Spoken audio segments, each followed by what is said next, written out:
Baik, Assalamualaikum warahmatullahi wabarakatuh. Baik teman-teman semua, mari kita lanjutkan materi kita mengenai Excel. Yang kemarin kita sudah sampai pada logika dan ada juga logika ganda, dimana kita flashback dulu ya sebentar biar kawan-kawan semua ingat dengan materinya. Ada if dan ada juga penggunaan logika AND. Jadi itu yang dinamakan logika ganda. Dan di sini juga menggunakan operasi aritmatikanya, operasi perbandingannya. Ada lebih besar, sama dengan, ada juga kalau dia lebih besar dari 65, maka dia akan lulus, dan dia jika tidak lebih besar dari 65, maka dia akan dinyatakan gagal. Begitu ya teman-teman semuanya. Kita flashback sedikit. Kenapa si Rajab lulus? Karena dia nilai teori lebih besar dari 65 dan praktikumnya juga 65. Dan di sini menggunakan N. N itu dia menyatakan benar jika kedua pernyataan dinyatakan benar juga. Dan kenapa si Rizky ini gagal? Nah, karena kita kan menggunakan N nih. Yang teori dia lulus nggak sebenarnya? Lulus. Teori dia lulus, dia lebih besar dari 65. Tetapi yang praktikumnya dia lebih kecil dari 65, 60 di sini. Jadi pernyataan satu benar dan pernyataan keduanya salah, tidak mencapai 65, maka N-nya ini, logika N-nya ini akan mendeteksi bahwa dia ini bakalan salah. Karena logika N itu dia menyatakan benar jika kedua pernyataan dianggap benar. Nah, ini kan yang pernyataan satu benar, ya kan? Teorinya lebih besar dari 65 kan? 80 benar. Lalu yang praktikum lebih besar nggak dari 65? Kan nggak kan? Di sini 60, sedangkan dia tidak mencapai 65. Jadi dia dinyatakan gagal. Jika benar nih kedua-duanya lulus, jika tidak benar salah satunya maka dinyatakan gagal. Seperti itu ya teman-teman.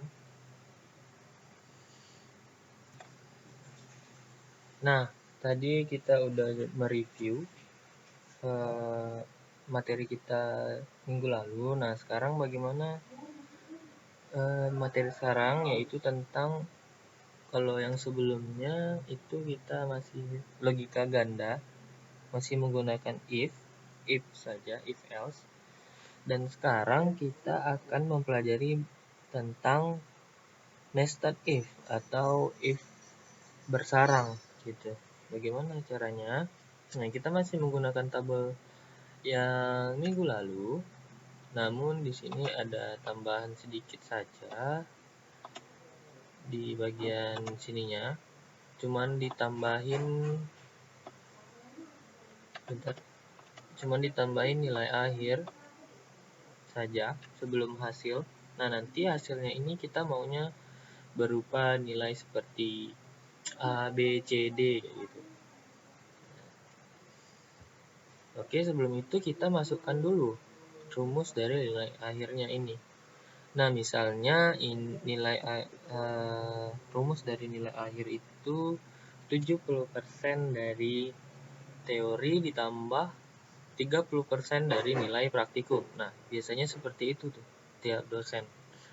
Nah, sekarang kita coba rumusnya 70%, berarti dia 0,7 dikali nilai teori lalu ditambah 0,3 dikali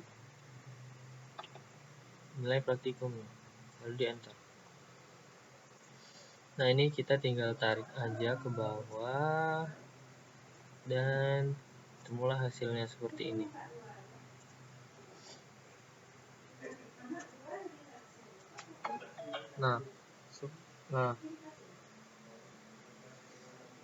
Nah, sekarang kita mau membuat hasilnya itu berbentuk A, B, C, D.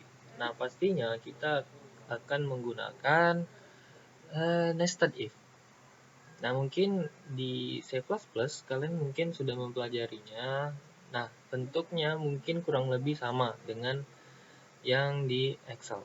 Bentuk algoritmanya ya, bukan bentuk penulisannya. Nah, sekarang kita coba langsung. Nah, kita tulis, jangan lupa tiap mau memasukkan rumus itu menggunakan sama dengan.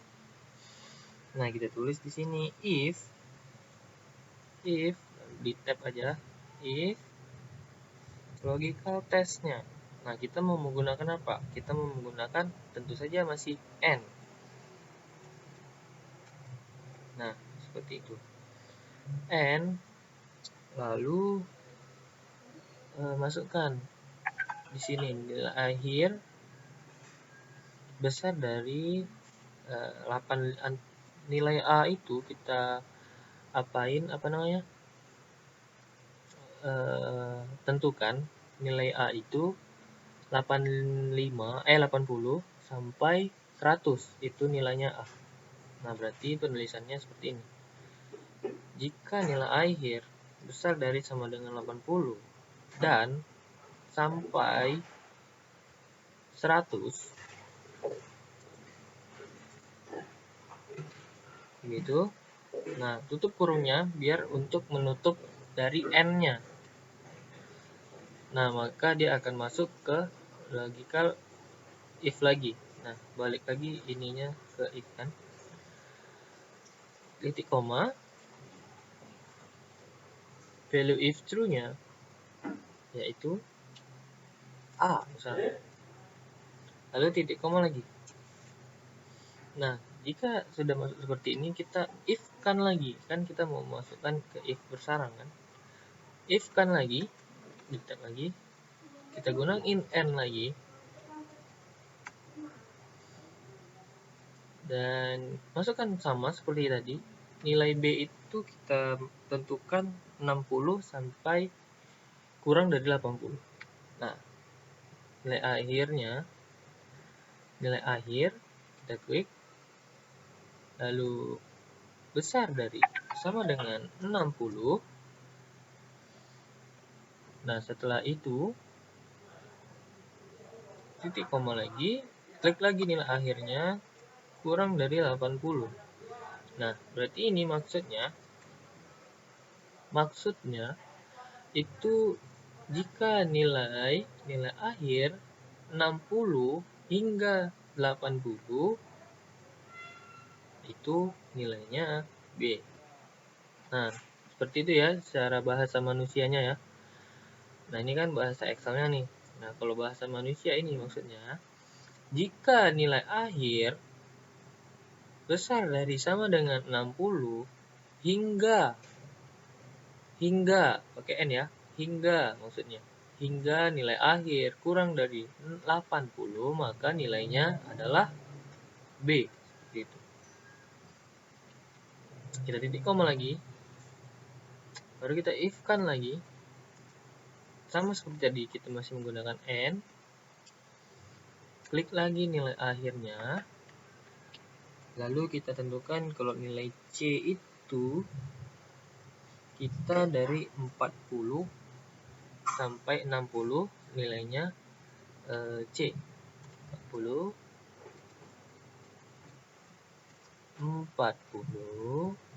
hingga 60, hingga kecil dari 60,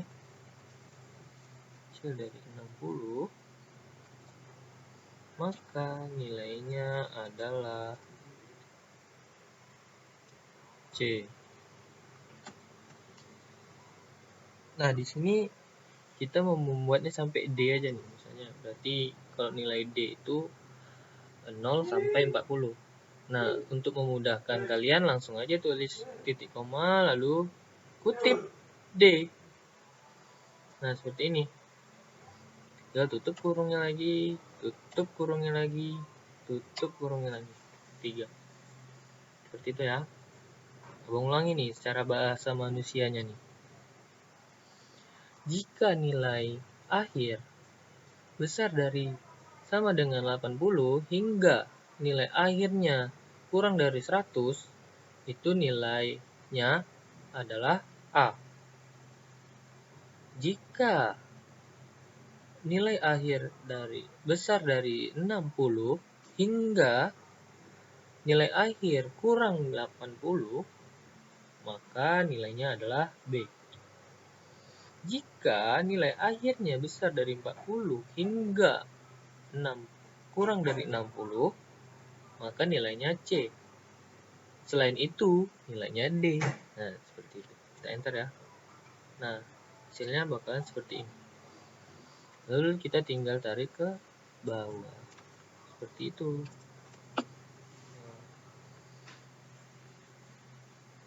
Nah, seperti inilah if bersyarat. Nah, sekarang itu kita mau memasukkan grafik. Bagaimana kita membuat grafik di Excel. Nah, caranya gampang. Kita tinggal blok dari sini aja, dari nama mahasiswa ke sini, blok ya. Lalu kita insert. Nah, di sini ada chart. Chart itu maksudnya adalah grafik. Nah, lalu kita tengok di sini kita bisa menggunakan 2D atau 3D di sini. Kita pakai 2D aja, namun terserah teman-teman. Nah, di sini kita masukin. Nah, di sini sudah ada grafik gitu. Dan udah ada kategori-kategorinya. Ada biru untuk teori, ada orange untuk praktikum, ada abu-abu untuk nilai akhirnya. Nah, pertama kita kalau misalnya untuk data untuk skripsi atau penelitian yang lainnya itu harus detail, harus benar-benar penulisannya seperti ini. Title harus ada di sini. Misalnya kita lihat di sini kita tulis data nilai mahasiswa teknik informatika kelas 1A. Seperti itu. Kita harus detail seperti ini. Dan ada lagi yang kurang, yaitu penamaan dari sumbu X dan sumbu Y. Nah, bagaimana cara menambahnya? Nah, di sini ada tanda tambah. Kalau kalian menggunakan 2010 ke atas ya. Nah, di sini ada exist titles. Nah, atau yang bahasa Indonesianya itu judul sumbu. Kita namain di sini ini nilai.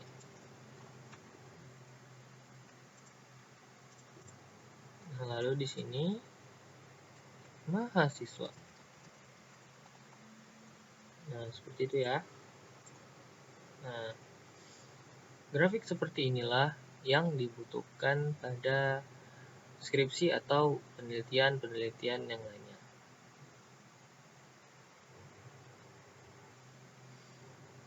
Dan ada lagi yaitu di sini kan kurang jelas nilainya ini berapa gitu kan. Nah, itu kita perlu kasih penjelasan juga, yaitu data labels. Nah, seperti ini. Sudah lengkap. Nah, ini baru lengkap nih, sudah ada data labelnya. Jadi pembaca itu tidak harus tadi kan kalau nggak ada data label kan nggak tahu tuh berapa nih nilainya. Nah, sekarang pembaca sudah tahu, tinggal melihat saja berapa data labelnya. Nah, seperti itu mungkin materi kita pada kali ini. Nah, kalian kalau misalnya ada pertanyaan mengenai apapun dari materi kita dari awal sampai sekarang, itu silakan ditanyakan kepada saya di Classroom ataupun di grup WA kita. Nah, seperti itu. Jika ada pertanyaan silakan bertanya. Tutup. Wabillahi taufiq wal hidayah. Wassalamualaikum warahmatullahi wabarakatuh.